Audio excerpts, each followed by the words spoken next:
ಹೌದು, ಕೇಂದ್ರ ಆಯವ್ಯಯ ಎಂದರೆ ಎಲ್ಲರ ಕಣ್ಣು ಅಲ್ಲಿಯೇ ನೆಟ್ಟಿರುತ್ತದೆ.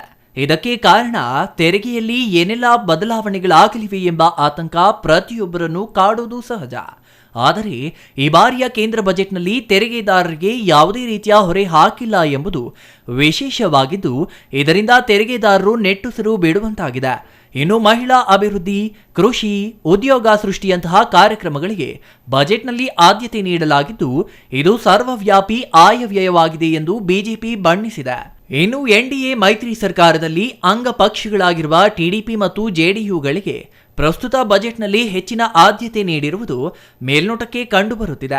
ಆಂಧ್ರಪ್ರದೇಶದ ನೂತನ ರಾಜಧಾನಿ ಅಮರಾವತಿ ನಿರ್ಮಾಣ ಮತ್ತು ಆಂಧ್ರಪ್ರದೇಶದ ಅಭಿವೃದ್ಧಿಗಾಗಿ ವಿಶೇಷ ಪ್ಯಾಕೇಜ್ ಘೋಷಣೆ ಮಾಡಲಾಗಿದೆ. ಅಲ್ಲದೆ ಹೈದರಾಬಾದ್ ಬೆಂಗಳೂರು ರಾಷ್ಟ್ರೀಯ ಹೆದ್ದಾರಿ 44ರ ಕಾರಿಡಾರ್ ಘೋಷಣೆ ಮಾಡಲಾಗಿದೆ. ಇದರಿಂದ ರಾಷ್ಟ್ರೀಯ ಹೆದ್ದಾರಿ 44 12 ಪಥದ ರಸ್ತೆಯಾಗಲಿದ್ದು, ಹೈದರಾಬಾದ್ ಮತ್ತು ಬೆಂಗಳೂರಿನ ನಡುವೆ ಸಂಚಾರ ಸುಗಮವಾಗಲಿದೆ.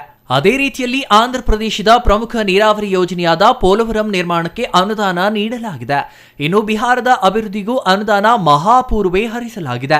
ಬಿಹಾರ ರಾಜ್ಯದಲ್ಲಿ ಪ್ರವಾಹ ತಡೆಗೆ 15,000 ಕೋಟಿ ಅನುದಾನ ನೀಡುವ ಜೊತೆಗೆ ವಿಮಾನ ನಿಲ್ದಾಣ, ಮೆಡಿಕಲ್ ಕಾಲೇಜು ಸೇರಿದಂತೆ ವಿವಿಧ ಅಭಿವೃದ್ಧಿಗಾಗಿ ಅನುದಾನ ನೀಡಲಾಗಿದೆ.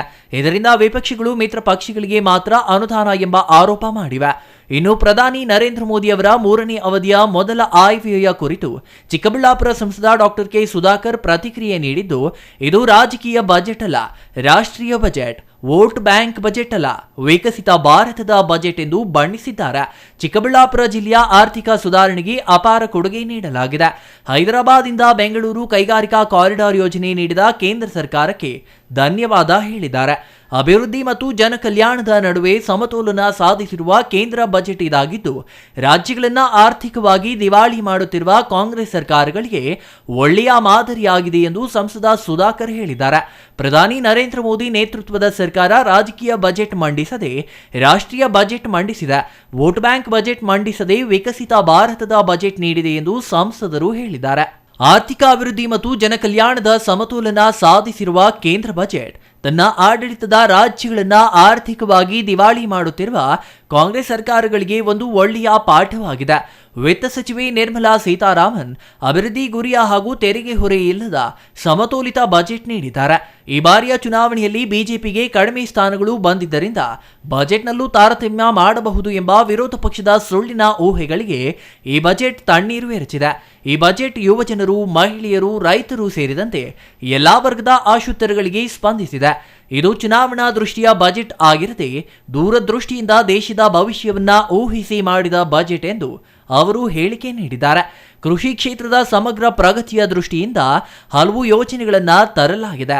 ತರಕಾರಿ ಪೂರೈಕೆಗಾಗಿ ಸಪ್ಲೈ ಚೈನ್ ಬಲಗೊಳಿಸುವ ಕ್ರಮದಿಂದ ಚಿಕ್ಕಬಳ್ಳಾಪುರ ಲೋಕಸಭಾ ಕ್ಷೇತ್ರದ ರೈತರಿಗೆ ಹೆಚ್ಚು ಲಾಭ ಸಿಗಲಿದೆ. ಈ ಭಾಗದಲ್ಲಿ ತರಕಾರಿ ಬೆಳೆಗಾರರ ಸಂಖ್ಯೆ ಹೆಚ್ಚಿರುವುದರಿಂದ ಈ ಕ್ರಮ ಶ್ಲಾಘನೀಯ. ಟಾಪ್ 500 ಕಂಪನಿಗಳಲ್ಲಿ 1 ಕೋಟಿ ಯುವಜನರಿಗೆ 12 ತಿಂಗಳ ಇಂಟರ್ನ್ಶಿಪ್ ಅವಕಾಶ, ಮೊದಲ ಬಾರಿಗೆ ಉದ್ಯೋಗಕ್ಕೆ ಸೇರಿದವರಿಗೆ 1 ತಿಂಗಳ ವೇತನದಂತಹ ಕ್ರಮಗಳು ಯುವಜನರಿಗೆ ಹೊಸ ಆಶಾಕಿರಣ ನೀಡಿದೆ ಎಂದು ಹೇಳಿದ್ದಾರೆ.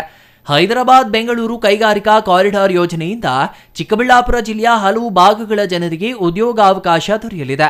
ಇದರಿಂದಾಗಿ ಈ ಭಾಗದ ಆರ್ಥಿಕ ಸ್ಥಿತಿಯಲ್ಲಿ ಅಗಾಧ ಸುಧಾರಣೆ ಕಂಡುಬರಲಿದೆ. ಈ ಯೋಜನೆ ಕುರಿತು ಕೇಂದ್ರ ಸಚಿವ ನಿತಿನ್ ಗಡ್ಕರಿ ಅವರಿಗೆ ಈ ಹಿಂದೆ ಮನವಿ ಮಾಡಿದೆ. ಈ ಮನವಿಗೆ ಸ್ಪಂದಿಸಿ ಯೋಜನೆಯನ್ನ ಬಜೆಟ್ನಲ್ಲಿ ತಂದಿರುವುದಕ್ಕೆ ಅವರಿಗೆ ಅನಂತ ಧನ್ಯವಾದ ಸಲ್ಲಿಸುತ್ತೇನೆ ಎಂದು ಡಾಕ್ಟರ್ ಕೆ ಸುಧಾಕರ್ ಸಂತಸ ವ್ಯಕ್ತಪಡಿಸಿದ್ದಾರೆ.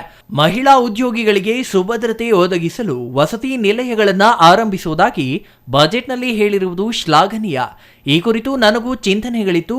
ಇದನ್ನ ಕೇಂದ್ರವೇ ಕೈಗೆತ್ತಿಕೊಂಡಿರುವುದು ಸ್ವಾವಲಂಬಿ ಮಹಿಳೆಯರಿಗೆ ಇನ್ನಷ್ಟು ಪ್ರೋತ್ಸಾಹ ಸಿಕ್ಕಿದಂತಾಗಿದೆ ಎಂದು ಅವರು ಹೇಳಿದ್ದಾರೆ. Political bureau, CTV news, Chikkaballapur.